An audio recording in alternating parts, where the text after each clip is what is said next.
अच्छा, अब हम आते हैं रेडिएशन एंड इट्स टाइप्स पे। जैसे हमने वो डिस्क्राइब किया कि रेडिएशंस कैसे कहते हैं, ये पैकेट्स ऑफ एनर्जी होते हैं, या एनर्जी की जो है असल में ये होते ही एनर्जी है।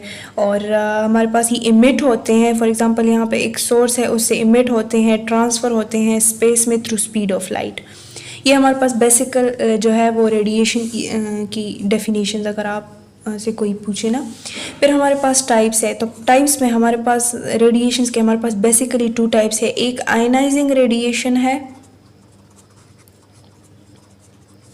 एक हमारे पास है नॉन आयनाइजिंग रेडिएशन। ठीक है। अब आयनाइजिंग रेडिएशन किसे कहते हैं? आयनाइजिंग रेडिएशन जो है उसे कहते हैं जो हमारे पास आयनाइज, फॉर एग्जांपल एक एटम से वो टकरा रहा है एक एटम से, तो उसको वो आयनाइज कर सकता है। उसमें अगर इलेक्ट्रॉन्स होते हैं तो वो इलेक्ट्रॉन को हमारे पास वो आयनाइज कर सकता है। अपना जो टारगेट एटम है ना, वहाँ से इसको आयनाइज करेगा, उसको निकालेगा, तो हमारे पास ये पॉजिटिव रह जाएगा, इलेक्ट्रॉन हमारे पास नेगेटिव इमिट हो जाएगा। ये हमारे पास असल में आयनाइजिंग रेडिएशन का जो है वो प्रोसीजर है, किस तरह वो एटम को जो है हिट करता है, उसके आयनाइजेशन करता है। आयनाइजिंग रेडिएशन में हमारे पास 2 टाइप्स आती हैं। एक है पार्टिकुलेट और एक है हमारे पास इलेक्ट्रोमैग्नेटिक रेडिएशंस।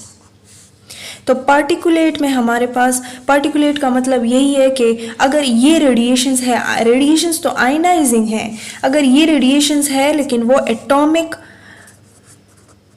पार्टिकल्स से जो है इमिट हो रही है। फॉर एग्जांपल एक रेडियो एक्टिव न्यूक्लियस है ना हमारे पास, वो हमारे पास अनस्टेबल है, उससे रेडिएशन हो गई। इसमें न्यूट्रॉन्स भी होते हैं, प्रोटॉन्स भी होते हैं ना।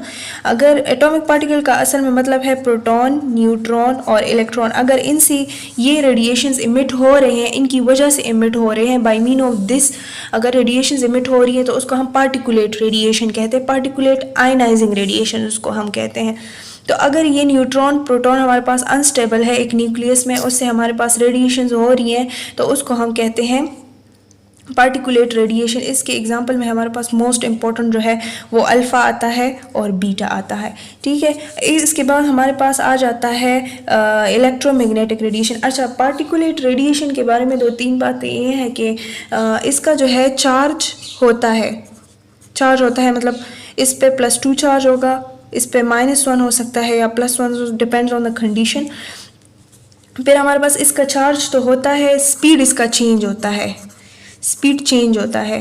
पार्टिकुलेट का हमारे पास स्पीड चेंज होता है, अल्फ़ा अलग सी स्पीड से चलती है, बीटा अलग सी स्पीड से चलती है। लेकिन द मोस्ट इम्पॉर्टेंट हमने कहा था कि रेडिएशंस वो है जो स्पीड ऑफ लाइट से चलती हैं। स्पीड ऑफ लाइट हमारे पास क्या है? 3 × 10⁸ तो हमारे पास ये वाली जो है ना पार्टिकुलेट रेडिएशन, या ये स्पीड ऑफ लाइट से ज़्यादा नहीं चल सकती, या तो इसके इक्वल भी नहीं चल सकती, इससे हमेशा कम चलेगी। स्पीड ऑफ लाइट से हमेशा इसकी स्पीड कम होगी।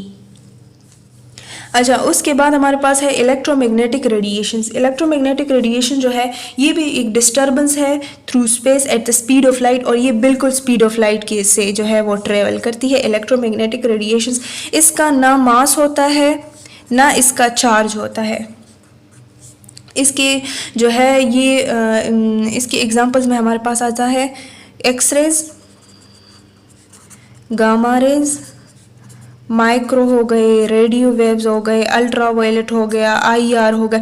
लेकिन द मोस्ट इम्पोर्टेंट और डायग्नोस्टिकली इम्पोर्टेंट है हमारे पास रेडियोलॉजी में वो एक्सरेज है और गेमा रेज है। गेमा रेज हमारे पास होता है रेडियो एक्टिव, उससे जो आइसोटोप होता है ना उसकी न्यूक्लियस से गामा रेज हमारे पास ओरिजिनेट होता है। और एक्सरेज जो है वो तो मूवमेंट ऑफ इलेक्ट्रॉन या रिप्लेसमेंट ऑफ इलेक्ट्रॉन जब हमारे पास हो जाती है, उससे हमारे पास एक्सरेज की प्रोडक्शन होती है। आगे हम सब चीज़ें पढ़ेंगे, लेकिन मैं इधर आपको एक सिर्फ ओवरव्यू दे रही हूँ। अच्छा, अब आते हैं नॉन आयनाइजिंग रेडिएशन की तरफ। नॉन आयनाइजिंग रेडिएशन हमारे पास वो रेडिएशन है जो हमारे पास हिट तो होते हैं लेकिन आयनाइजेशन नहीं कर पाते। बेसिकली आयनाइजिंग और नॉन आयनाइजिंग में एनर्जी का डिफरेंस होता है ना। आयनाइजिंग की एनर्जी हमारे पास ज़्यादा होती है, नॉन आयनाइजिंग रेडिएशन की जो है एनर्जी हमारे पास कम होती है। इस वाले की एनर्जी ज़्यादा होती है, इसलिए ये आयनाइजिंग भी कर सकते हैं, इतनी इसके साथ इतनी इनफ एनर्जी होती है कि वो आयनाइजेशन कर सकता है।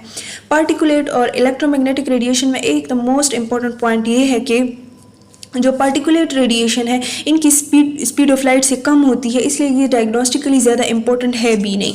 जैसे कि मैं अगर आपको वो एक ओवरव्यू दूँ ना एक्सरेज की, तो इस तरह होते हैं ना कि हमारे पास ऊपर अगर एक्सरे ट्यूब होता है ना, इस तरह हमारे पास एक्सरे ट्यूब होता है, इधर हमारे पास पेशेंट होता है, पेशेंट बेड होता है, और इधर हमारे पास इमेज रिसेप्टर होता है जिसको हम IR कहते हैं, इमेज रिसेप्टर होता है हमारे पास। इधर हमारे पास जितनी भी रेडिएशंस आती हैं ना, वो तो कुछ एब्जॉर्ब हो जाती है, कुछ हमारे पास ट्रांसमिट हो जाती है, कुछ हमारे पास स्कैटर हो जाती है। अब ये स्कैटर रेडिएशन, एब्जॉर्ब रेडिएशन, ये डायग्नोस्टिकली इंपॉर्टेंट नहीं है। जो ट्रांसमिट है ना, जिनकी स्पीड थोड़ी सी ज़्यादा है और वो ट्रांसमिट हो चुकी है, हो रही है, वो इमेज रिसेप्टर तक जाते हैं और इधर फिर हमारे पास इमेज फॉर्म करते हैं। सही है। तो अब अल्फ़ा और बीटा अगर हमारे पास आते हैं तो वो हमारे पास बॉडी में जल्दी एब्जॉर्ब हो जाते हैं, उनकी जो है पेनिट्रेटिंग पावर जो है ना वो हमारे पास कम है अल्फ़ा और बीटा की, तो ये हमारे पास बॉडी में जो है जल्दी से एब्जॉर्ब हो जाते हैं। जो ऑन द अदर हैंड अगर हम गामा रेज की बात करें और एक्स रेज की बात करें तो ये हमारे पास बॉडी से वो हो जाती हैं, एटेनुएट हो जाती हैं, ट्रांसमिट हो जाती हैं, सारी तो नहीं होते लेकिन कुछ जो हो जाती हैं इमेज रिसेप्टर तक अगर वो चली जाती हैं तो फिर वो हमारे पास डायग्नोस्टिकली इंपॉर्टेंट होता है, इमेज रिसेप्टर तक वो पहुंच जाती है, इमेज के जो फॉर्मेशन है उसमें हेल्प करती है। तो अल्फ़ा बीटा पार्टिकुलेट और इलेक्ट्रोमैग्नेटिक रेडिएशन जो है उसमें यही